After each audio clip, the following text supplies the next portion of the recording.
ใหม่สงครามพี่น้องเขาค่ะวันบนในเฮาค่ะวิญญาณเนาะเนาะมาถ่ายปันวิดีโอเนาะซื้อ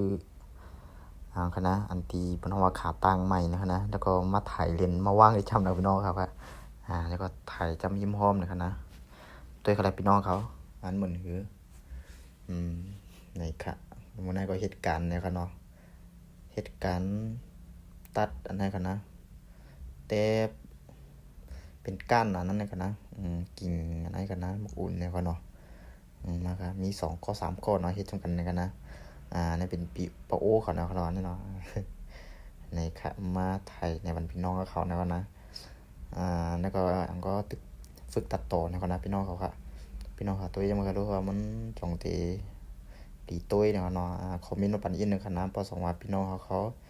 ตัวจะก็มันไปแคบมันไปอย่างนะเขานะเขาก็ฝึกตัดต่อนะครับเนาะพี่น้องเขาเนาะ